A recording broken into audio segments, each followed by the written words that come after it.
Hey guys! Yes, it's me. You don't need to adjust your computers. It's me. It's been a while, I know.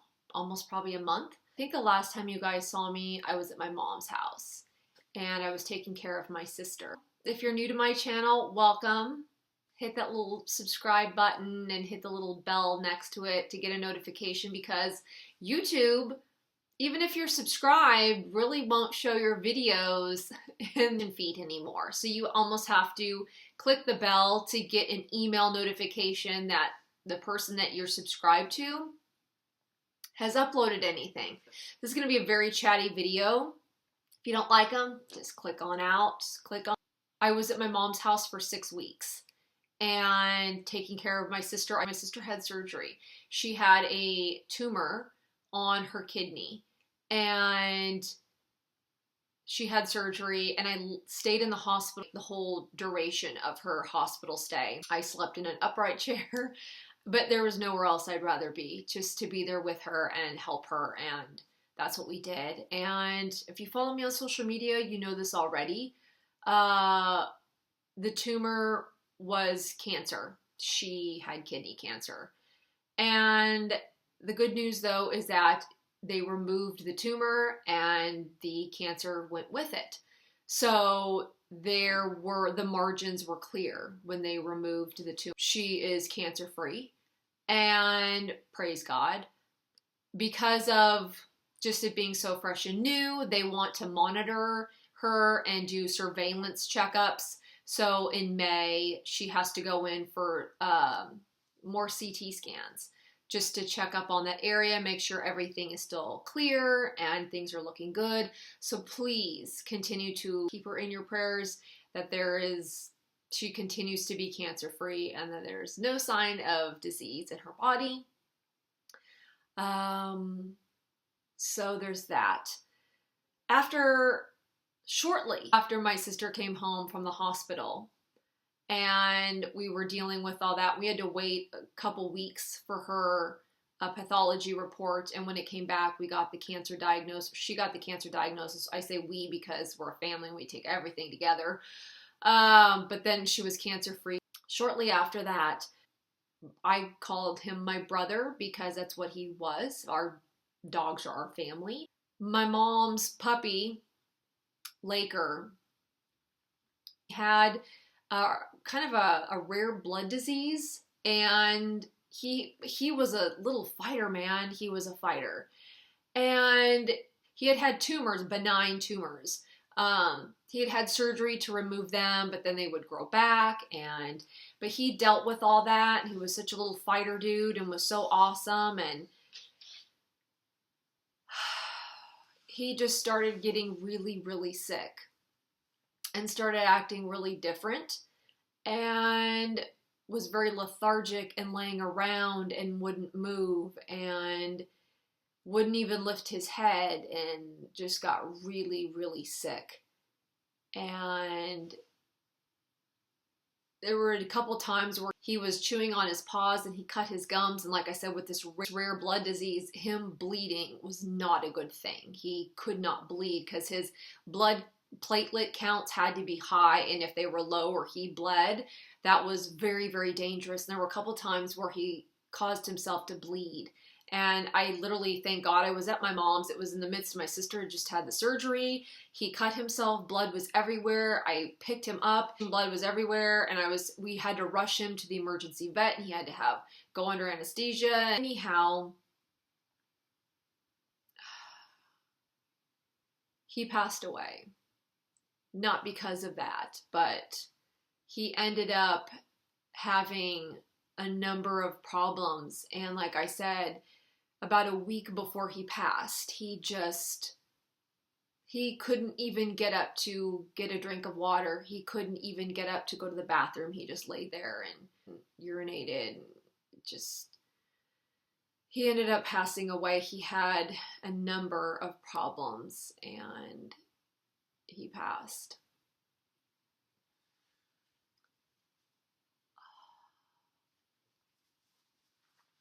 Laker was quite the little fighter and such a awesome little guy and had the best personality, and he was my brother, and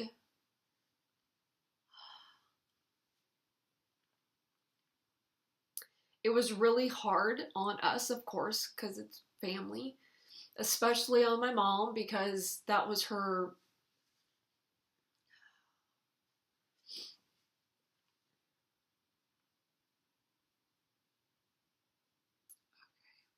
Get it together, dude. Get it together.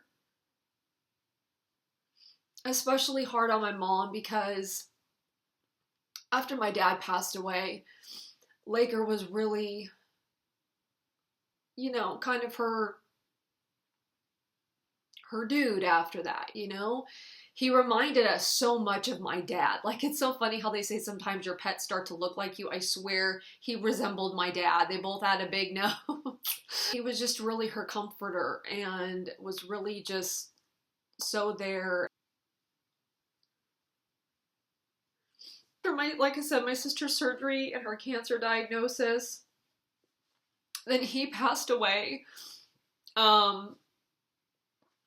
And in the midst of that, well, before that, you know, we had my ovarian cancer scare where I had the tumor on my ovary that had to be removed, which ended up being not cancer, praise God. And then my skin cancer diagnoses and having those, how many surgeries did I have? 4 surgeries to remove the skin cancer,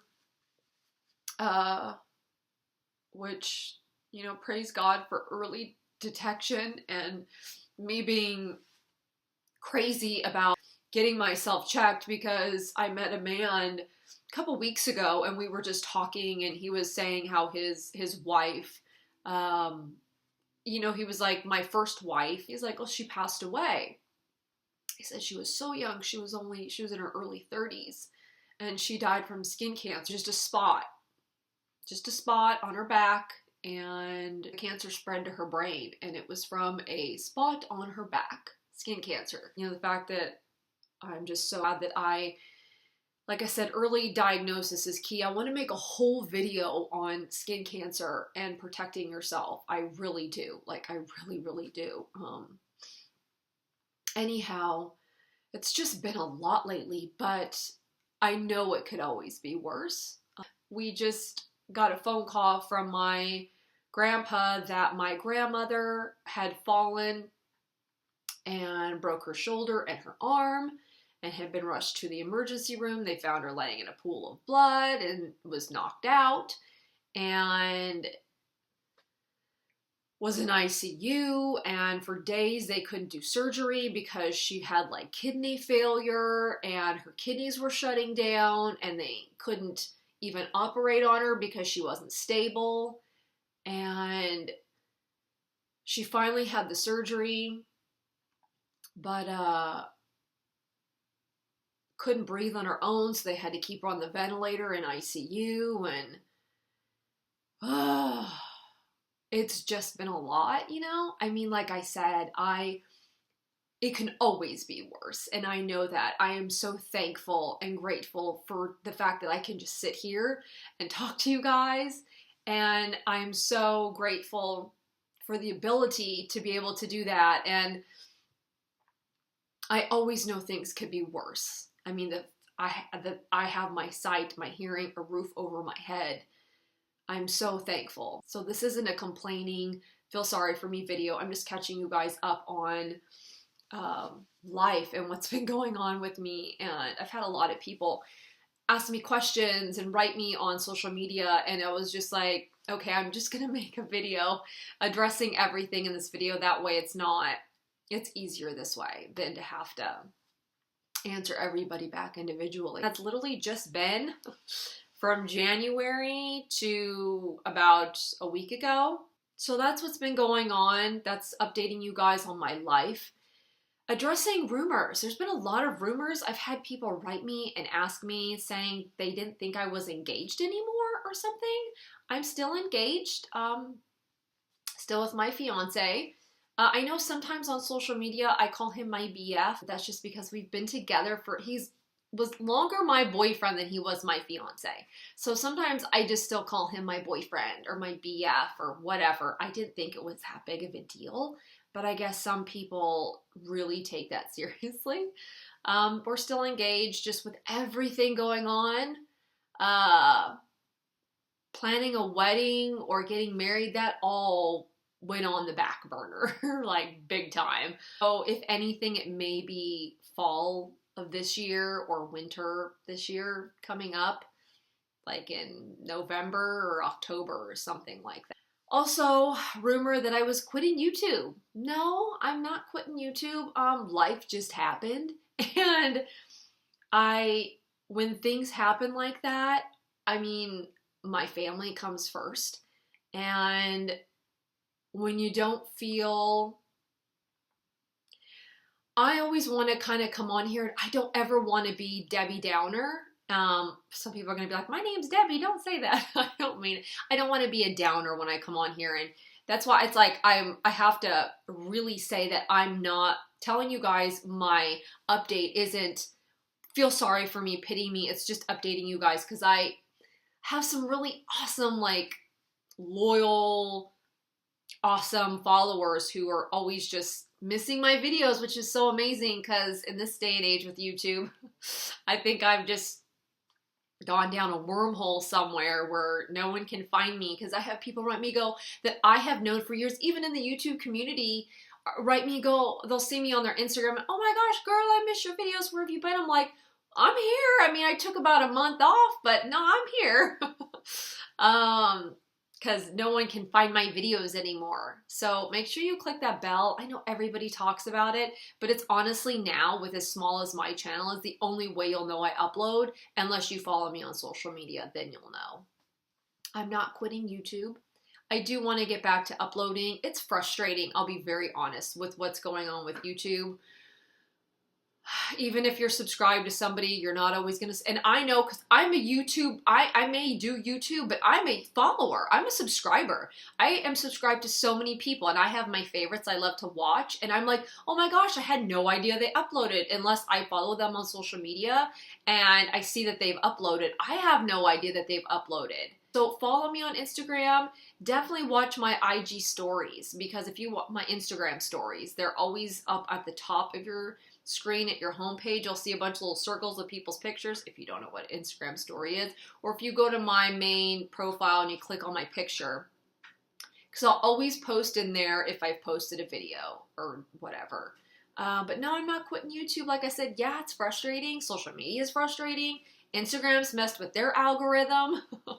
If the first, like within the first few seconds or moments of posting something, if the post doesn't do well, about 10% of your followers will see that. And if it doesn't do well, the other 90% won't see it because Instagram won't put it in that. It's so weird what they're doing. It's like, Instagram shouldn't be in charge of what we want to see. You think I want to see. It's crazy. Still have some story time videos that I want to do. I know the highly requested is still what I eat in a day. I really kind of want to get more real with you guys about my struggles and my weight loss and everything. We just had Eating Disorder Awareness Week, and I posted a little bit about that on Instagram and just kind of touched on that because I still battle. I still battle with my eating issues, and I really want to do a video, I think, on like before and afters and try and muster up some before and after photos and really share my story, because I think when I see that it's helped people, it makes me more encouraged to share more. And I don't know. I'm rambling at this point. I don't want this to be such a long video, because who wants to watch those? I actually do. I love it when people post long videos. Like when people post really short videos, I'm like, no. Like if I'm getting really into something and I see it's getting ready to come to a close, of course it's people I love to watch. I'm like, no. Like I love 30-minute videos. I have people ask that I vlog, but I just feel like my vlogs would be so boring. I post daily on Instagram, daily. So follow me on Snapchat, you can follow me on Twitter. Everything will be listed here as well as down below. But like I said, definitely check my Instagram stories. That's where I post something daily. I say thank you so much for your love, support, and prayers. The prayers are so appreciated and needed. Like I said, please continue to keep my sister in your prayers. She goes in for another scan in May for surveillance to just make sure everything is still okay. And just pray for my family in general if you do. Send us those positive thoughts and whatever it is you do, vibes, whatever. Thank you for being here. Thank you. I love you guys, and you will see me in another video, hopefully maybe next week. Yeah, or in a couple days or something like that. Please, please be kind to each other always. And I will see you in another video soon. Bye.